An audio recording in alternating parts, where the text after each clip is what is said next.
Coach will make an opening statement, and then we will go into questions. Coach? Hey guys, good day practice with our guys today. It's the first day that we've been on the field. Monday was a brief lift for them, and then yesterday got an opportunity to kind of push forward on this week. You guys know I said it after the ball game too, important that we get a bunch of guys healthy here this week. That'll be really important for us, and then opportunity for us to continue to sharpen our skills and get better too. So a little bit more good on good work, and then a little bit of Kentucky too.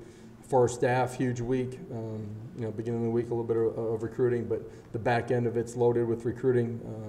Our entire staff will be out Thursday and Friday. Really important for us. First and foremost inside the state, and then continued throughout the areas we continue to go recruit, finish this class, and also push forward a little bit. So with that, I'll open it up. Questions? We'll start with Vince, then we'll go to Brent in the back.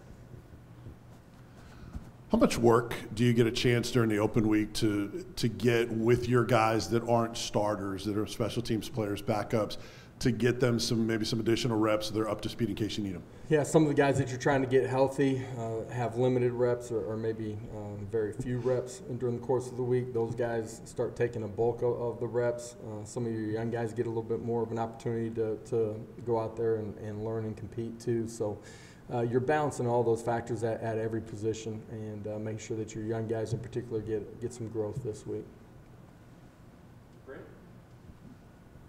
Yeah, Coach, when you do your self-scout this week and you look at third downs offensively and defensively, what do you got to clean up on third and short offensively, and then defensively, what do you got to clean up on the third and long situations that have really bothered you, in particular the last 2 weeks? Yeah, third and short from last week during the course of the season, there's been some times that we've been really successful. Last week weren't.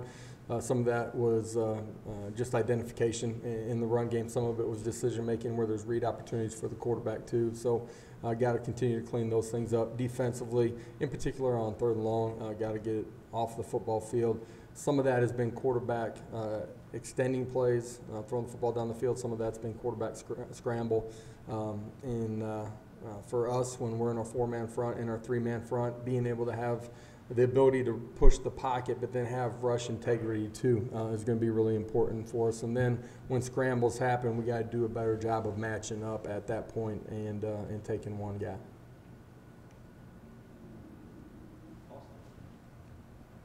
Coach, kind of take me through what Jimmy Callaway's got to do to get back on the field. He made some plays early in the year, and then of course had the drop at Florida, and I'm not sure it's been seen since. Yeah, I don't think it's just because of the drop. Continue to push and press, and when I say press, just urgency in your preparation. Everything that goes into it, off the field, on the field. We've got a great belief in Jimmy as a football player. Bayless sliding inside is a part of that reason, where those guys haven't had as many opportunities. But, believe in Jimmy, continues to compete. I know he's going to continue to get better every single week. I know it's important to him. Weston Bid. Josh, you've been around the game for a bit as a player and now as a coach. I know you never want to make excuses, but with the depth situation y'all have as a team, I know it kind of is what it is, but have you experienced something sort of like this before where it's sort of this thin in some spots? For sure, this is the thinnest football team just based off the numbers that I've been involved with as a coach or as a player. At the end of the day, there's no asterisk next to the season, right? Our players and our coaches, it is what it is, and you're either good enough or you're not when you walk off the field on Saturday. I love competing with this group. They're going to compete extremely hard. We continue to grow that way. There's some things that we got to clean up that we can control that will help us play more efficiently at times. Josh, during the spring, I don't know that people outside of the program would have looked at Cedric Tillman as a guy that was going to go down to Alabama and not only be a starter but also ball out the way that he did. What is he doing so well that allows him to be so successful right now? Yeah, I think who you are, your maturity, how you approach everything every single day shows up in your consistency as a player. His consistency as a player is a direct result of who he is off the field. It's a direct result of the effort and strain that he puts in while we're in the building meeting, practicing and when coaches aren't with you, what he has put into it. He plays with great confidence because he understands his job at the highest level. The game's never moving too fast of him because of his preparation during the course of the week. That's why he's able to go out and perform and play extremely hard and efficient. Josh, you mentioned getting out and recruiting Thursday and Friday. How excited are you to do that? And what kind of feedback have you guys been getting as you've really settled in here and had some time now? Yeah, in particular inside of the state, the way that our coaching staff has put an emphasis on it, communicated with the coaches in the area. As soon as we got an opportunity to get out with COVID, obviously no spring recruiting, as soon as we were able to get out the way that we've hit the state, and we'll continue to. This week's a big part of that. Just developing relationships and the line of communication with the coaches here has been instrumental in us continuing to push forward on the recruiting side of it. Great feedback from players. They see the brand of football that we're playing. It's an exciting brand of football in all three phases of the game. They know we're going to be aggressive. They know we're going to play fast, not just in tempo, but the way our kids are able to cut it loose. They know we're going to call it aggressive in all three phases of the football game. It's something that is really attractive to players. The ability for them to see the environment inside of Neyland Stadium, like it was a week ago and has been early in the season, is a huge part of the recruiting push that we've been able to make too. West and back to Austin. Josh, obviously, I guess on Thursday and Friday, like you said, you'll be recruiting. But what about Saturdays during, the Saturday open date during the season? Are you a guy who you're sitting there watching ball from 12 to 12, or are you a guy who kind of tries to get away, see the family, and kind of get away from the game for a minute? I'll definitely be around my family. My son and I will probably play catch, do something in the morning. My daughter will settle up on the couch with me in the afternoon, and we'll watch some football for sure. To piggyback Mike's question about recruiting, when you first got here and you had all the kind of cloud of the investigation hanging over and everything else, and I know part of the pitch was, we just need to put something on film for everybody. How patient did you have to be when you had so many months before the first game, and then once you kind of got out there and have had some success offensively and put up some numbers, what has that kind of, I guess, feedback been from players across the board, not just offensively but defensively as well? Yeah, for sure. You're selling what you've done at previous places, and you're selling why it's going to happen here at UT. That's offense, defense, and special teams. It's the relationship and the energy and the program that you're building. Now that they get an opportunity to see the product on the football field, they know that those things ring true. The ability to play extremely aggressive on all three phases of the game. Our defense leading the country in tackles for loss. Offensively, the tempo and the aggressiveness and the balance that we're going to have in the run and the pass game.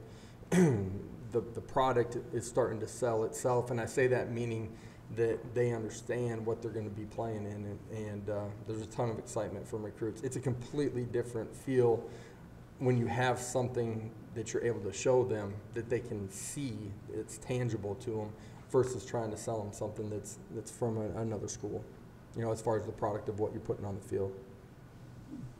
Brent and Patrick. Coach, with a couple of offensive linemen, I know you said last week K'Ron Calvert was going to start to get some work.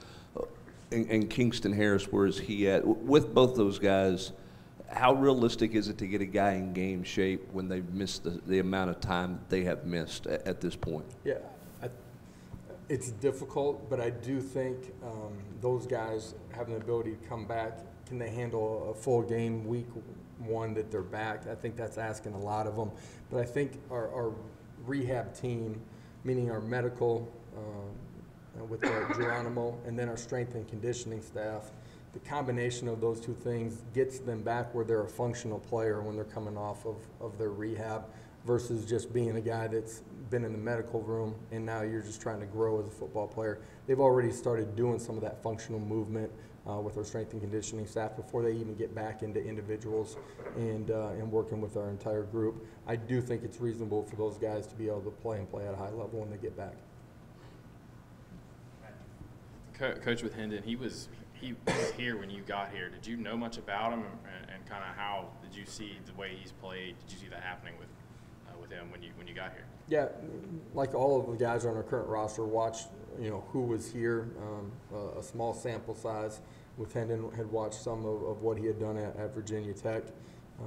I think, for Hendon, he's a great example of a guy that comes in, buys into a culture, has some maturity, has grown into a really good football leader inside of our locker room, but his consistency and his habits every single day. And then what we're doing offensively, being able to put him in a position is why he's playing at a much higher level than he previously had. I think it speaks to Hendon, and I think it speaks to what we're able to do offensively and put the quarterback in a good position to be successful.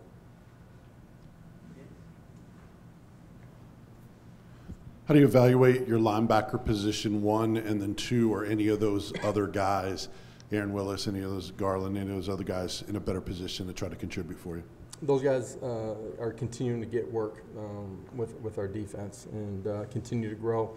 Seeing both of those guys play more snaps on special teams, continuing to play and grow in that way.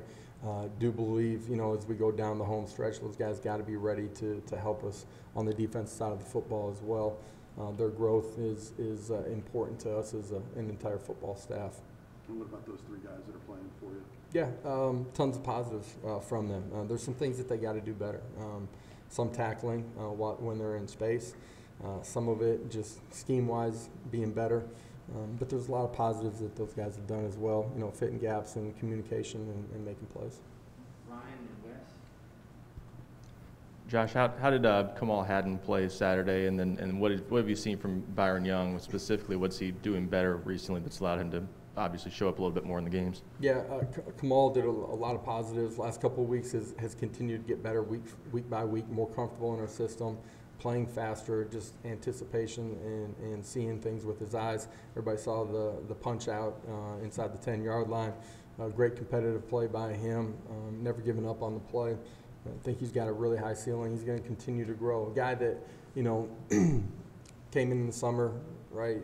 Your installs during the course of the summer, got banged up early in training camp, has just had some nagging injuries. And as we got into, week 3, week 4, started to get a little bit more healthy, got more reps, gets his opportunity, takes advantage of his opportunity and plays at a really high level. I think it speaks to his ability to just continue to press, have purpose every day, continue to grow as a player. It's a great lesson for a lot of our players. You don't know when your time's going to come. When it comes, you got to be ready for it. It's easy for a young player to get frustrated early when things aren't right. Maybe you're not healthy. It's a great example of him just continuing to grow. And Byron also. Yeah, Byron continues to make a huge impact for us defensively. His ability to rush the passer is something that we felt like he was going to be able to bring.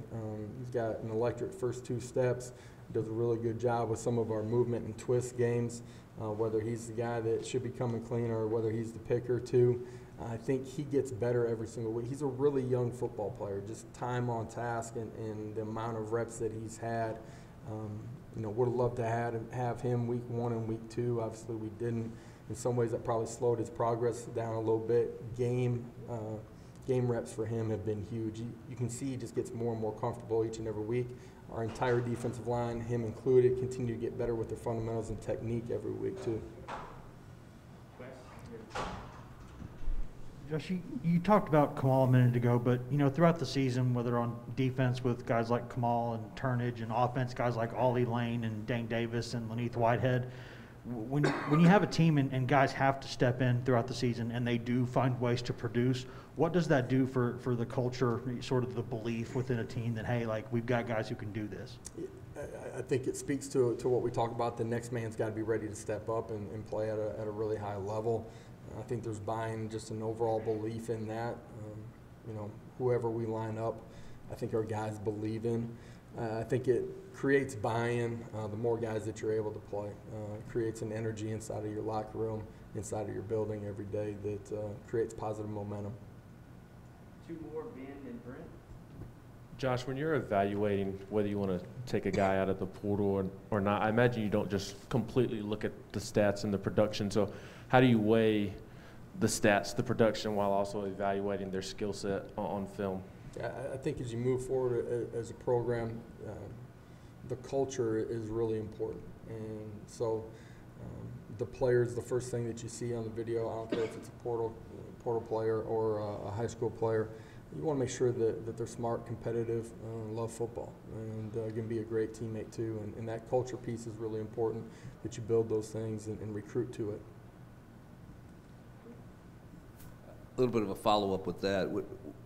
With so much going on the last month of the season and you're going to recruiting this week, you're trying to figure out numbers. Do you have conversations with guys who can be super seniors about kind of where they're at? Do you have conversations with guys during this week about maybe who are thinking about their future in terms of whether it's the right fit for them? I mean, how do you figure out numbers, and is this week a kind of an important time for those conversations? Yeah, I think you get a gauge during the course of this week.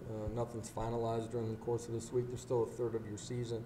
For guys that are going to be super seniors, you know, getting information at the end of the year, where do they stack up? What's their potential to have the chance to move on, be drafted high enough, make a team, and be able to have a future, I think is a part of the conversation. You start preparing some of that right now, but you try to, you know, get yourself ready to gather the information at the end of the year and have a real conversation with them and potentially their families as well. You try to get a gauge of the guys that maybe don't. Are they just ready to be done? Are they thinking about coming back and being part of this football team again the following year? That's all a part of your final numbers with 85. Like I said before, I certainly think we're going to be able to recruit a full class this year, and with some of the changes in NCAA legislation, we'll see where we're at with the plus numbers. Thank you, Coach. We'll have players shortly.